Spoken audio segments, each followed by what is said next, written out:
Namaskar. Welcome to the GMC show. I am your host for today, Dr. Nitish Nadkarni. Today we will be interviewing a very extremely talented yet very humble wisdom personified Dr. Ashok Anand Sir. Dr. Ashok Anand Sir is the head of department and professor of Obstetrics and Gynaecology at Grant Medical College and Sir JJ Group of Hospitals, Mumbai. But before he was all that, he was just like you and me, a very true GMCite. So keeping that Chakaraka spirit alive, let's take a trip down the memory lane and ask a few questions to our very esteemed Dr. Ashok Anand Sir. Thank you. Sir, let's begin with how your childhood shaped you to become a doctor in the first place. Before everything, you started to be a doctor. So how was your childhood and what inspired you to take the profession? See, actually, I'm very blessed as far as my childhood is concerned, because I was born in a village and I had all the enjoyments of a village life during my early childhood. Then, of course, I migrated to Pune and then I came to Mumbai. But during the childhood, I never thought that I would become a doctor. I only had a awe of a doctor. I used to respect them, I used to consider them as a god, and but I never thought that I would become a doctor, or because there was no precedent there. So, but when I came to Pune, it is a time when few of our colleagues were hoping to become a doctor, and that is when they were my friends, of course. So that is when I thought of becoming a doctor. So then the journey started, of course. Did you think back then that you would be an obstetrician? No, never. In fact, actually, till the time I completed my MBBS, I never thought of any post-graduation. Okay. It's only when I completed my post-graduation that is when I started thinking. And the first thing which came to my mind was that I'm from village. I have seen the women suffering in the villages. Obstetrics is always a emergency branch. It's a challenging branch. Most critical emergencies are in obstetrics. So that's why I liked it. In fact, actually, when you see somebody helping the critically ill patients, and when that patient recovers, the amount of gratitude they have is something which is you cannot say in the words. So that is the reason why I wanted to be a gynecologist. So at the last moment, I thought of doing a gynecology, and then it was a different story altogether. See, that time we were given admission for a post-graduation based only on your subject mass. Okay. Now it's a different story. Now I had a good mass in obstetrics, and therefore I could get into the post-graduation. And in the JJ Group of Hospitals, of course, it was JJ. What were your memories as a, beautiful memories as a young MBBS student, academic and extracurricular? Yeah, we are GMCites actually. Whenever you enter in a GMC, you really feel overjoyed, right? So when I entered in the MBBS, of course, as a first MBBS, you are a little shy. But when you come in the campus, the first day when I entered into the campus was full of banners. And when we inquired into it, then we came to know that there were elections, GMC elections, and that was something which was very special. So that is how we started. So the elections were the first thing which happened to us, which was on a grand scale. In colleges, we never saw the elections like that. But in a GMC, it was the full campus was with the banners. There were, so many celebrations also. So first thing was elections, GMC elections. Then came our August Melodies. That was a program which we will look forward to. That was a program which was very, very nice. Then with the holidays following it, because with the August Melodies, the dean would always announce holidays. So we as a student, we used to look forward for the August melodies. And then in the campus that time, we have some very big personalities, good academicians. They were called and they were asked to give the lectures on certain topics. And that was something which was very, very good during our college days. That was very good. Sir, as you finished your MBBS, and there is always a presupposition that female patients, which are basically the obstetrics field, they generally tend to go towards female doctors, and the obstetrics in general is a very female dominated field. So what challenges did you face as a student and now as a doctor when you are a male in such a female dominated field? So as a student, for a first posting, I was posted in a Kama hospital under Dr. Ramarao. And there, of course, you are, many of the women would be reluctant to get examined in front of the students, male students especially. And it is a well-known fact everywhere that women are more comfortable with the women, and they can discuss their gynecological problems openly and frankly with their women colleagues, and that happens with even women gynecologists. So the women gynecologists, for a minor complaints, are the first ones who are sought up. As far as I am concerned, as a student, of course, women were reluctant. As a resident, also women were reluctant, little reluctant. But when we became a consultant, when we become seniors, then such a thing does not happen. There is no such inhibition as far as male doctors are concerned. It depends, of course. Some people prefer a male doctor, some people do prefer a women doctor. But if the condition, depending on the complaints they have, if they think that it's very serious, then they would certainly prefer female senior person. True. Be it a male or a female. And there the gender differentiation does not occur.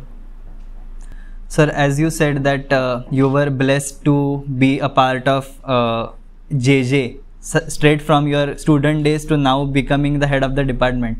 So, and this department has seen many stalwarts. So, could you tell the viewers a bit about the history of this OBGYN department of JJ Hospital? See, I'll tell you, the first international recognition occurred because of a JJ, and that is because of a Dr. Shirokar. Dr. Shirokar's contribution to the obstetrics was first recognized internationally from India.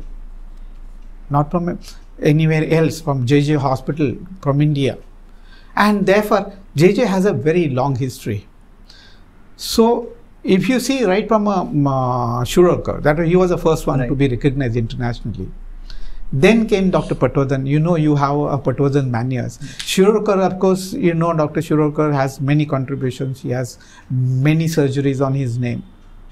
There are many innovations on his name. And he was considered as one of the best surgeons or excellent surgeons.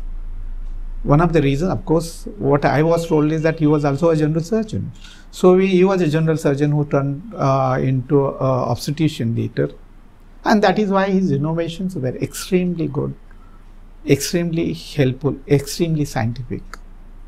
So from the Shirokar, then came Dr. Patwardhan. Dr. B.D. Patwardhan's manual you must be all knowing.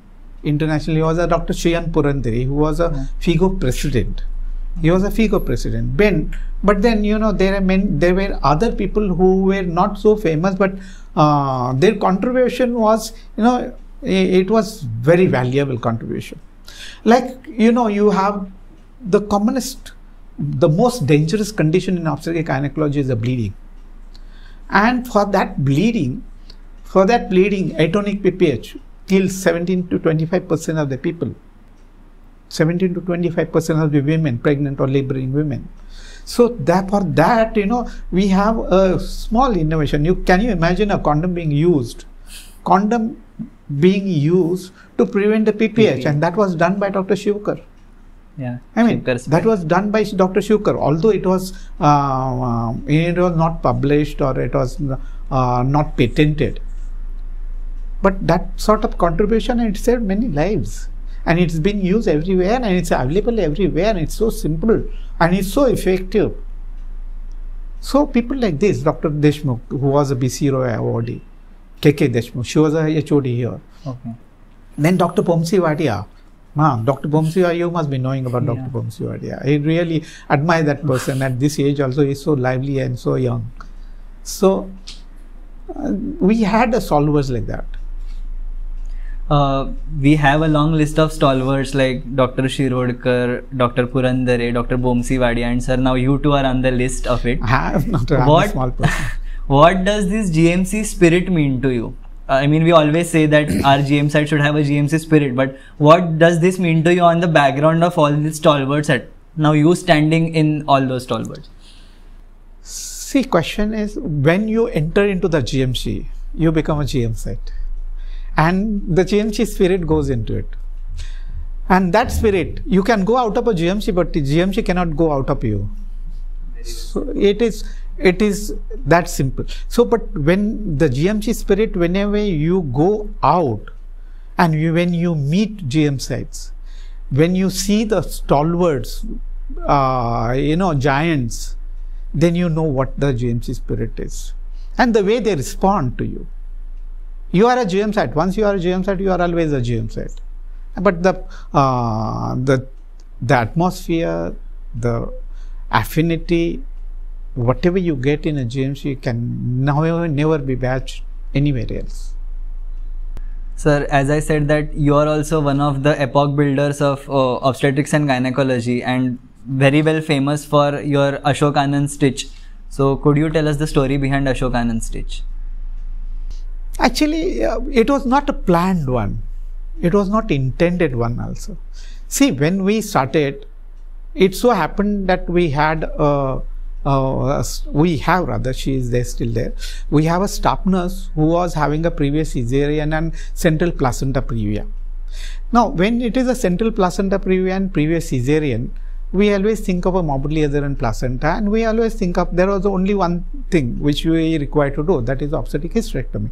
Obstetric hysterectomy is also not a very simple job as such, but that was the only thing option which was left when the bleeding is uncontrolled. But in our central placenta previa and morbidly adherent placenta, that usually happens. The blood loss can range from 2 liters to 4 liters, 5 liters in a central placenta previa which is morbidly adherent. Now, we had that staff nurse, she was registered with me and she had a central placenta previa. She had a anterior placenta which was, with a scar, which means that it was a morbidly adherent also. So, we had planned her for a cesarean section, and at 35-36 weeks of gestation, we did a planned cesarean section. Since the placenta was anterior, we had to go through the placenta to deliver the baby. And when you go through the placenta starts bleeding. Okay, we had planned for obstetric hysterectomy. So, we know that we are going to go for a hysterectomy, but when she started bleeding, initially we thought, okay, when she is bleeding, why not to remove the placenta? Because unless you remove the placenta, the bleeding will not stop. So we removed the placenta, and placenta was morbidly adherent, so we had to remove bit by bit. So it so happened that it opened up the placental sinus and she started bleeding very much. And when she started bleeding very much, we just packed it. And we said, of course, hysterectomy is the last thing we do. That should be the last thing also. So we tried other means. Those placental sinuses we ligated. We ligated uterine arteries and descending cervical arteries. Those uterine arteries mean descending branch of uterine arteries. When I ligated a descending cervical artery and then I removed that pack, she was again bleeding the same way as earlier. When she was bleeding the same way as earlier, when I have already ligated the uterine artery, why should she bleed? Because the lower segment is received by descending cervical artery. and cervical circumflex arteries. Those arteries were blocked, ligated. Why should she bleed? Then I just packed the again. I packed the lower segment, and I started thinking. Our anesthetist, Dr. Kolle, he was insisting on hysterectomy. I said, "Give me some time. Just give me some time." And I just packed it. She was not bleeding actively. So then I just thought, okay, I have done this. I have ligated descending cervical arteries, and still, if she is bleeding, that means there is another source of blood supply to the lower segment. So if I occlude that blood supply, I should be able to control that bleeding. So I said, how do I conclude that? How do I occlude that additional source? So it must be a collaterals which are bleeding. So I said the collaterals would be coming from lateral side. If the collaterals are coming from lateral side, if I occlude the collaterals from lateral side, the bleeding should stop.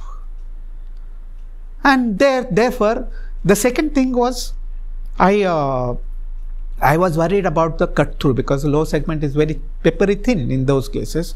So I was thinking that it will cut through. But why not to take a chance? Anyway, I was to go for a obstetric hysterectomy. It so happened that when I ligated both the sides, the collaterals from left side and collateral from right side, the bleeding immediately stopped. And we were able to save the uterus, and after that no bleeding. And later on, of course, she conceived again and she delivered. So we thought it was a fluke. There was another staff nurse from a surgery department who had the same criminal problem. Here we thought of doing a prophylactic stitch, and the bleeding was much lesser than a normal cesarean bleeding. Then we started doing it. It was in 19 September 2007. The first stitch was taken. And then within 3 months we took another stitch. And then we said, okay, yes, it is working. So if it is working, then we worked on it. When I was sitting in our below central canteen, that time Professor of Cardiothoracic Surgery, Dr. Bosley, he came and he was having a tea with me, and I told him that, see, I have a stitch like this and it works. I mean, so he said, your stitch will never fail. I took it differently. He said, what? He said, your stitch will never fail. I said, why? He said, because you are occluding the end arteries prior to supplying the placenta. Those end arteries are being occluded, and therefore, if there is no water supply and if you open the tap, is it going to bleed? It's not going to bleed. So that's how it started. Then we worked out and we presented it. From 2009, we have been presenting it continuously. 2013, we got a Fox's first prize for the same. And we got a patent also. We have a patent of the same. I think that we get to know two things from this. One is that even in ordinary situations, people see opportunities and that leads to greatness. And the second thing is that great ideas always come in central canteen in JJ. Sir, as it is rightly said that in order to acquire knowledge, you must study, but in order to acquire wisdom, you must observe. And one such observation led to a clinical sign which is known as the Ashok Anand Sign. So, could you tell us more about Ashok Anand Sign? Yeah, actually, it so happened that whenever we used to take the round, and when we used to find everything is fine, and all of a sudden the liquor has reduced. No, there is no high risk factor and still the liquor has reduced. Why this liquor has reduced? And then we found out that, during the labor or during the cesarean, there was a cord. That led to believe us that it must be a cord which must be causing a oligohydramine. And then when we studied many patients, because oligohydramine we have many patients, that led to this sign. That sign says, in absence of a placental pathology or congenital malformations in the fetus, oligohydramine in a third trimester is caused by cord around neck. That causes compression, and that is why less blood supply to the fetus, and therefore less of urine formation, therefore less of a liquor. And the clinical implication is that you see many sonography reports showing that there is a cord around neck. But if the liquor is adequate, that has got hardly any risk. But whenever there is a cord around neck, and if there is a oligohydramine, during the labor that cord is going to tighten the neck again, and it's going to be very risky for the baby. So our advice is always a cesarean section whenever there is a oligohydramine with a cord around neck.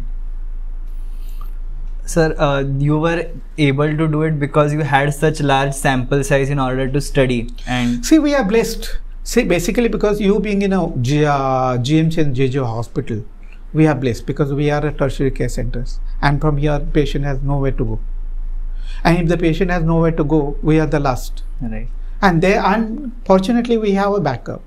We have a CCU, we have MICU, we have ICCU, we have surgery on all specialized backup. And when we have a specialized backup, that leads to a little courage. And with that courage, it can lead to some innovations. Right. Sir, but why government practice? Why not use all these skills in a private setup? What was your thought process behind it? See, question is ki, in a government practice, in a government setup, we cater to the middle or low income age group. The patient doesn't have to pay for anything. That is why you get that satisfaction. You have done something for the patient. That is not possible outside. Outside everyone has to pay. You will be available for elites. But what about the common person? This government hospital has given you so much. You are because of this hospital, GMC and JJ group of hospitals. Why not to give back something? You are most happy when you are working in a JJ hospital. Very well and said, work sir. is never work for us. It is enjoyment. I think we need more such doctors who are staying true to their roots and enjoying their work and not just getting tired by that. See, unless you enjoy the work, you cannot really progress. First important thing is you must know your work well, and second thing is you must enjoy doing it. If you enjoy doing it, then you will definitely progress. You will be successful. Successful doesn't always mean a monetary success. You see when you see the serious patient, very critical patient going home, the amount of satisfaction you get is unmeasurable. So that is what I call a success. Sir, you said in your previous questions that there is placenta previa, there is postpartum hemorrhages, there are antepartum hemorrhages, hysterectomies, pregnancy-induced hypertension, complications related to it, and the list goes on. There are a lot of, as you said, that obstetrics and gynecology is a critical field in general. So before doing any complicated surgery, and we know that you have done a lot of it, so before doing complicated surgeries, what's your mindset as a human and as a doctor before doing all the surgeries, complicated ones? See, one important thing what we have observed is that whenever you are complacent, your complication rate goes up. And therefore, every surgery is to be treated as your first surgery. Always keep your head on your shoulders. And when you enjoy doing what you are doing, your concentration is into it. It is something like a meditation for you. And when your concentration, like during surgery, you don't feel anything else except what you are doing. You are seeing what you are doing. Your mind and hands work. Nothing else is in your mind that time. And in a complicated surgery, this is what we do. We do not take anything for granted. Nothing for granted. And we always believe that we prepare ourselves mentally well for any surgery, be it a complicated surgery, be it a normal surgery. And when you prepare that way, your surgery success is always there. Sir, you were, as you said, you were a resident long ago in the same hospital. Now there are a lot of residents coming into the hospitals. And what is your take on the burnout of current medical professionals with regards to ethics, skill development and decision making towards patient care? See, what has happening is now, because number of residents are increased, number of patients are increased, workload is increased. So, initially few days are difficult for them. It is very difficult, and therefore they can go in a depression. They can have, there is no sleep, because odd hours, they have to wake up at odd hours, they have to run around. And because you are there, you hardly get any sleep, your eating hours have changed, your sleeping hours have changed. So you get tired, you get depressed. So the most important thing, they have to prepare themselves. Mentally they have to prepare themselves. When you enter any branch, you must know how the branch is, what the working hours are, what are the problems which are associated. Prepare for it and then enter into it. So then there won't be any depression like things, and burnout issues will not also be there. You have to eat well. You do not have a proper eating time, eating hours. You cannot have that during the residency. Your resident is there for 24 hours. Unfortunately, we have 24 hours here. In other institutes, they have 8 hours, 10 hours. Like AIMS, they have 8 hours, 10 hours. But here we have to be here.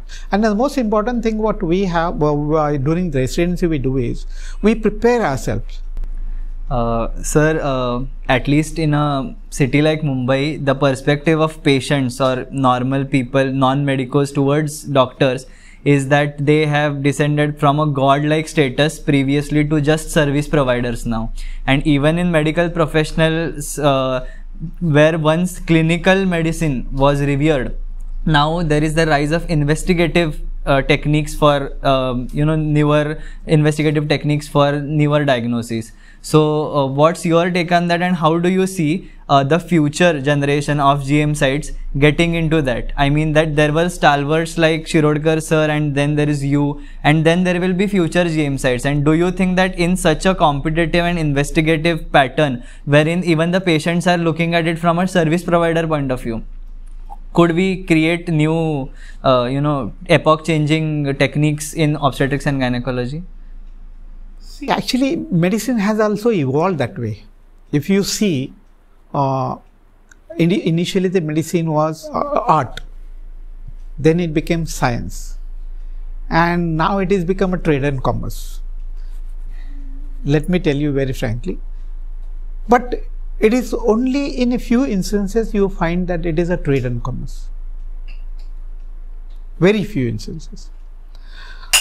If you really want to be a good doctor, if you want to do well, then you have to have your clinical judgment. And if you develop that clinical acumen or a judgment, your investigations will also come down. But the problem is, now there is a rising medical legal issues. And if the medical legal issues are rising, your clinical judgment will not suffice alone. And that is why you need to back up your clinical judgment with the investigations. And therefore, the investigations are must. And that will increase, of course, the cost. But you cannot help it. Unfortunately, because the patients have to pay from their pocket. Anything whenever the patients, it goes from their pocket, there is a negative perception. And that is why these conflicts are occurring. Sir, which leads to my next question. You said about the medical legal issues. So these medical legal issues also cater negatively to the patient outcome, or the perception of doctors towards the patients. So how the doctors, instead of seeing it as a patient who requires to be saved, they have the fear that if that patient is not saved, then that is a potential lawsuit for us. So has that happened such that any of your colleagues were afraid to treat a patient just because the surgery can go wrong, or it can lead to potential medical legal problems? In fact, actually, it is a regular thing which is happening now. If you see the number of referred patients to us, these number of referred patients are increased many folds. Like when I was a resident doctor, there were very few serious patients were referred to us.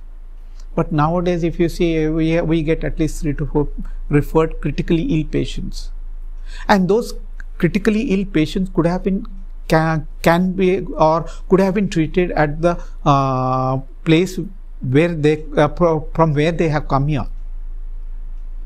But instead of treating there, they have sent it to the JJ hospital. The reason is, if negative outcome comes, there is a negative feedback.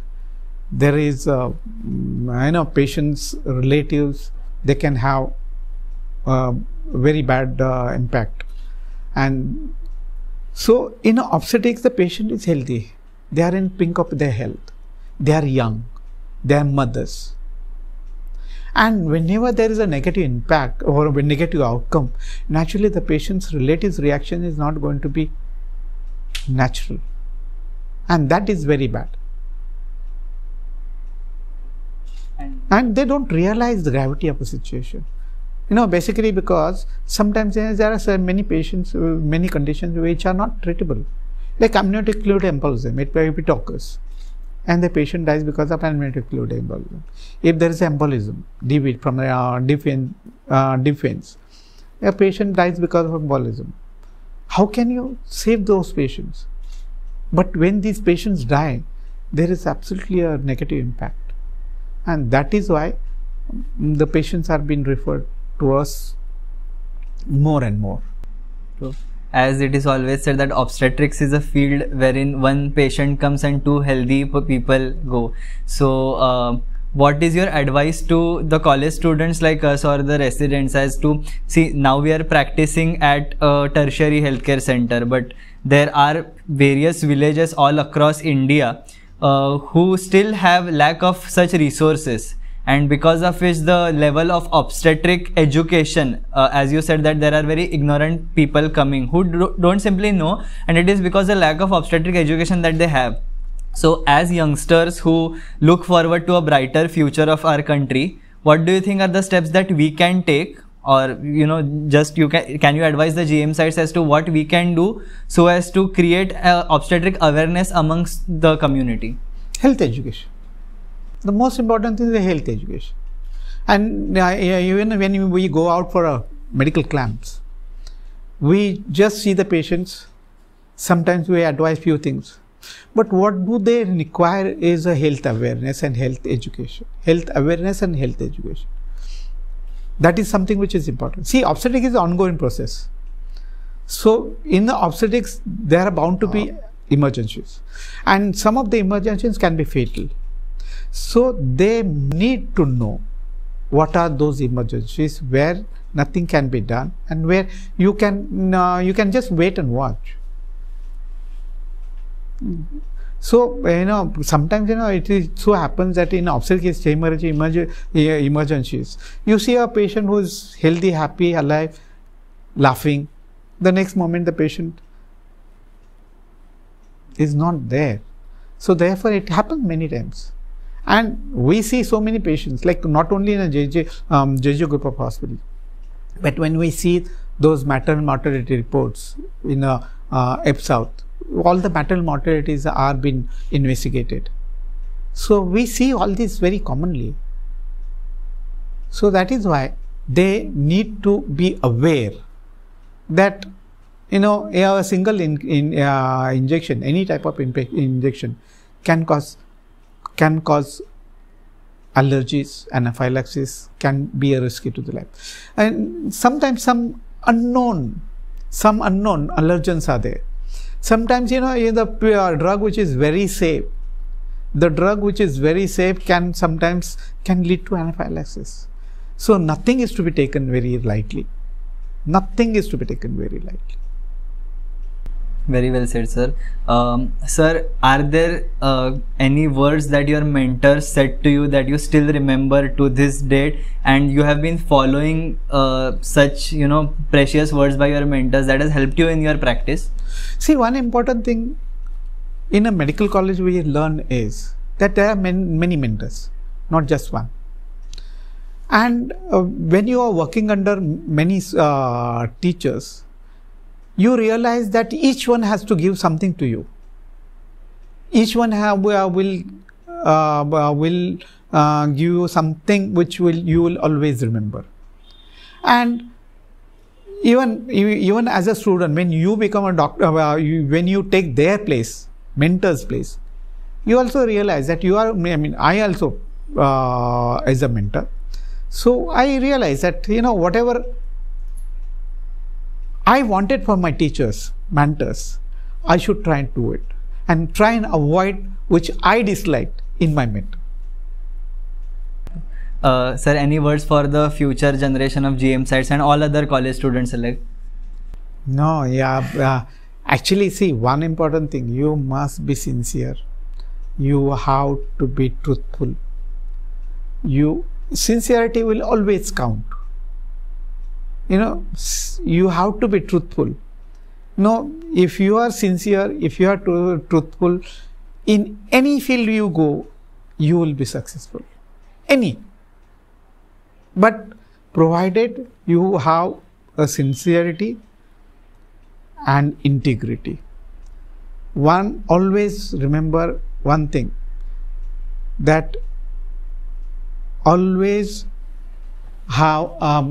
you should be grateful to your mentors. You should really be. I am very grateful to my mentor, because whatever I am here because of them. And make gratitude as your attitude. So it will always count in your life. Thank you very much, sir. That was a very riveting discussion, and I think that we got to know a lot about obstetrics and humanity in general because of this. And thank you very much, viewers, for watching this episode of GMC Show. Do not forget to like, share, comment and subscribe, and press the bell icon to get notified for the latest updates. Thank you very much. Thank you very much. Thank you.